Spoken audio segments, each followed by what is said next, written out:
जी, उम्मीद है कि आप सब लोग खैरियत से होंगे। न्यूज़ीलैंड ने आज अफ़गानिस्तान को शिकस्त दे दी, जिसका मतलब ये है कि अब इस ग्रुप से न्यूज़ीलैंड और पाकिस्तान सेमीफ़ाइनल्स के लिए क्वालीफ़ाई कर चुके हैं।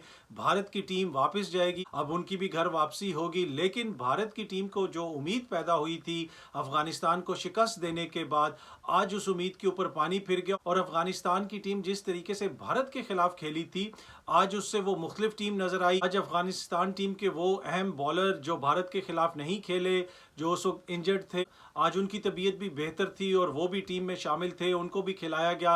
बाकी टीम की भी जो कारकर्दगी है वो आपके सामने है। टॉस जीत के भारत के मैच के बरक्स इस दफ़ा अफगानिस्तान ने पहले बैटिंग करने का फैसला किया, इसलिए कि पूरी दुनिया जानती है कि उनका स्पिन अटैक अच्छा है और अगर वो कुछ रन्स बना लें तो ये उम्मीद पैदा हो जाती है कि वो मुखालिफ टीम को रोक लेंगे या आउट कर लेंगे और इस तरीके से मैच जीता जा सकता है। अगर आप इस मैच को देखें तो ये भारत के साथ जो मैच खेला गया था उससे बहुत ज़्यादा मुख्तलिफ है। न्यूजीलैंड की टीम को कोई वॉक ओवर नहीं मिला।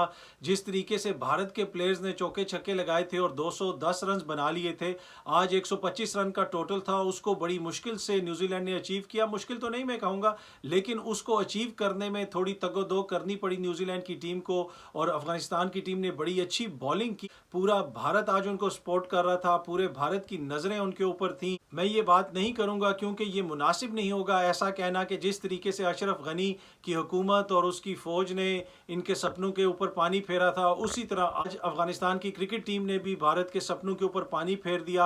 अब भारत की टीम वापस जाएगी, अपने मुल्क जाएगी और उम्मीद है कि अगली दफ़ा वो बेहतर तैयारी करके आएंगे। जहाँ तक तैयारी का ताल्लुक है, उसके ऊपर जो क्रिटिसिज्म हो रहा है वो ये हो रहा है कि कोई भी शख्स जो होता है या कोई भी टीम होती है किसी खेल से बड़ी नहीं होती।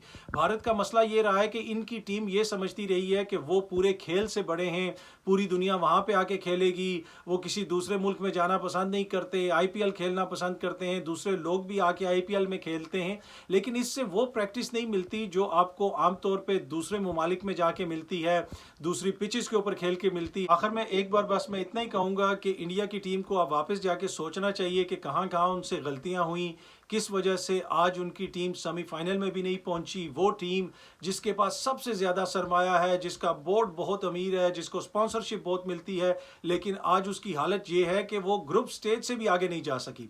ये एक बहुत बड़ी हजीमत है और ये एक बहुत बड़ी सुबकी है, लेकिन उसके लिए है जो समझे, जो महसूस करे। जो महसूस नहीं करेगा वो मुतमईन रहेगा। और एक दफ़ा फिर मैं ये कहूँगा कि बहुत सारे लोग इस तरह की बातें कर रहे हैं, लेकिन ये मुनासिब नहीं है। कुछ लोग कह रहे हैं कि जिस तरीके से अशरफ गनी की फ़ौज ने भारत का दिल तोड़ा, आज अशरफ गनी की क्रिकेट टीम ने भी भारत के शायकीन और भारत का दिल तोड़ दिया। उम्मीद है कि ये वीडियो आप लोगों को पसंद आई होगी। बहुत जल्दी आपसे दोबारा मुलाकात होगी। शुक्रिया।